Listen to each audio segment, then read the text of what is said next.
Good day everyone! With Dawntrail's first major patch quickly approaching, we've much to look forward to. For my part, I'm very excited for the Echoes of Vana'diel raid and its associated story, which is why I dedicated an entire video to the Shadow Lord for those who desire to know his importance within the world of Final Fantasy XI before he appears within 14.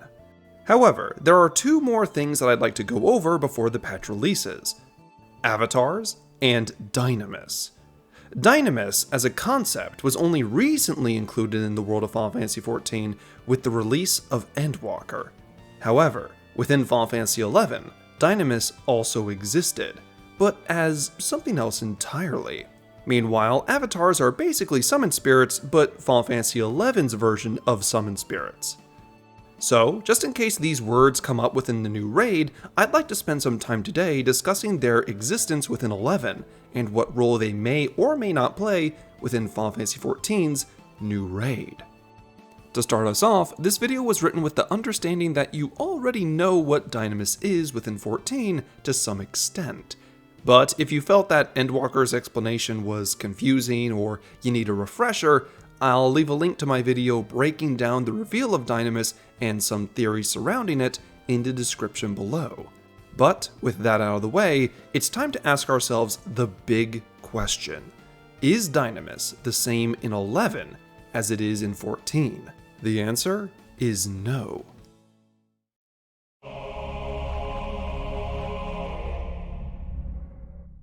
Dynamis within Final Fantasy XIV is described as a type of energy that exists within the universe alongside ether, but Dynamis, as revealed in 11, is nothing like that. So, what is it? Well, in this MMO, Dynamis isn't an energy, but a place. Dynamis is a location that you can go to created by a godlike entity in his own attempt to avoid catastrophe. And that is where our story begins. With Final Fantasy XI's interpretation on summon spirits, we have to start with the entities known as avatars. Avatars, otherwise known as divine beasts, are lesser deities that exist within Vana'diel to serve a variety of purposes, depending on what kind of avatar they are. Primarily, there are three types: celestial avatars, terrestrial avatars, and then avatars that strangely don't fit into either category, and yet they exist anyways, lending an air of mystery to them more often than not. But if avatars are lesser deities, that implies the existence of greater deities, of which there are two we must discuss: Altana, goddess of the dawn, and Promathia, god of twilight. The celestial avatars were once mortal creatures that Altana saw to have traits of remarkable virtue. She rewarded them for their wisdom and sacrifice by ascending them into the ranks of celestial avatar. These entities now serve Altana and assist in her vision of protecting the world and unifying it under her gaze. And you are likely very familiar with these ascended spirits: Ifrit, Garuda, Leviathan, Titan, Shiva, Ramu, Odin, and Alexander. Each of them were elevated by Altana for different reasons, each of them now having their own responsibilities and goals as godlike avatars. But now we must discuss the terrestrial avatars. These entities are so ancient that many of their origins have all but faded into myth, with how and why they became avatars largely a mystery to the common folk of this world. As such, most people focus on what their job is, and that is to protect the mother crystals of Vana'diel. The terrestrial avatars that you'd be most familiar with would be Carbuncle, Fenrir, Phoenix, Diablos, and Bahamut. In fact, in order to play Summoner in Final Fantasy XI, you must first go on a pilgrimage of sorts, exposing yourself to all sorts of energy and weather, upon which you will successfully create a pact and summon Carbuncle to your side. After which, Carbuncle becomes both your ally and tutor as they guide you through the mysteries and eventual mastery of summoning magics. Indeed, almost all of the avatars I've mentioned can be acquired and summoned by the player character within Final Fantasy XI, providing a variety of party buffs, status effects, and damaging abilities depending on what you want or need in that moment. Every summoned spirit was special and offered you, the summoner, something different. But unlike in Final Fantasy XIV, you were expected to perform quests and trials to earn the right to challenge an avatar. After proving yourself, your character may form a pact with them, gaining the ability to summon a fraction of the avatar's mighty power whenever you desire. But only one of these avatars you can summon created the realm known as Dynamis. His titles are many: Loyal Servant of Altana, Terrestrial Avatar, Lord of Dreams, God of the Shrouded Lands, and more. But you know him as Diablos.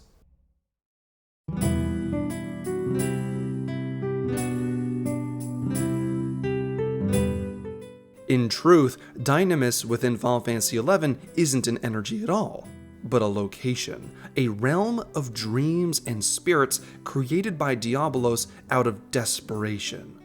You see, Altana had a rival deity known as Promathia, the god of twilight, and it was prophesied that Promathea's power would eventually see to the destruction of not only the world, but all life upon it.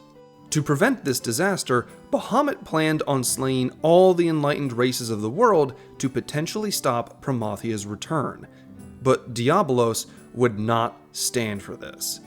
Whereas Bahamut wanted to protect the world but sacrifice its people, Diablos wanted to save the people even if it meant sacrificing the world. Using his tremendous power, he crafted an entire dimension that would exist parallel to Vana'diel, a dreamlike reflection of the waking world.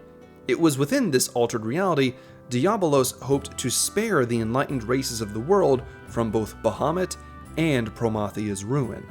But while his intentions were seen as honest and good by many, the result was far from ideal.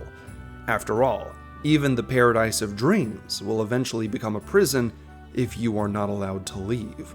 Remember, Dynamis was indeed a reflection of the world, which means that with every victory evil entities like the Shadow Lord had during the Crystal War, Dynamis was made into a darker and more dangerous place.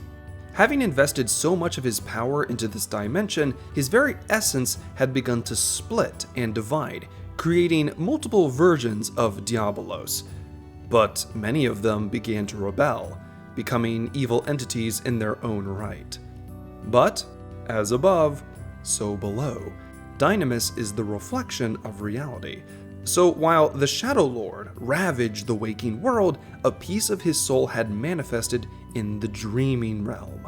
Now calling himself the Dynamis Lord, he planned on conquering this realm of dreams just like the physical form planned on doing so with the waking world. As you can see, this Diablos is very different from his appearance within 14. Not only is Dynamis a land of his own creation, but you, as the player character, get to raid and fight within this dreamlike realm for added gear and loot during your exploration. And just like most other avatars in 11, if you help him and do as he commands, you can eventually challenge Diablos as a summoner to make a pact, upon which you gain the ability to summon the Lord of Dreams to your side, creating waking nightmares for all who might oppose you. In closing, while the story of 14 asserts that there are no gods but those we create for ourselves, godlike beings very much exist within 11 and can be called upon in your time of need.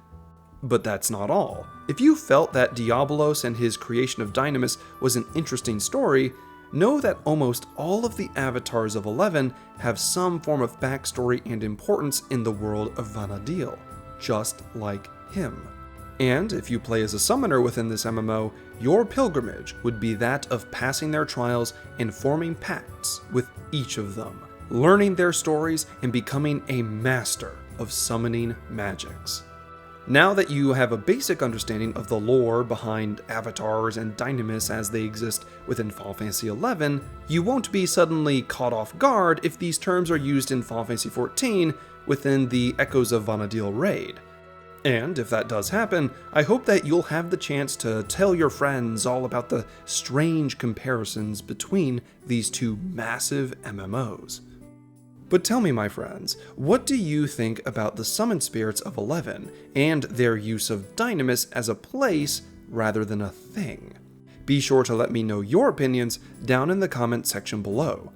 And as always, if you desire to learn more lore about Final Fantasy XIV or 11, please remember to subscribe and share this with your fellow adventurers. In the meantime, I have been the Synodic Scribe, and I hope you have a pleasant time in your own adventures until next we meet. Stay safe, my friends. Thank you all for watching. If you enjoy my content, it would mean the world to me if I had earned you as a subscriber. We are currently on the road to 50k, and I'd love to have you as part of that journey. I'd also like to take this time to thank my amazing Patreon supporters: Nanima, Amina Viltaria, Slippers, Azkan Hawk, Naria O'Meara, Potato, Seth Rosewood, and Sinalv Bagel. Your support has always meant so much to me and helps to keep the content flowing with ease. If you're interested, there are additional links down in the description to my Discord, X, and other things as well. But until I see you again, I hope you're having an amazing day. Class dismissed.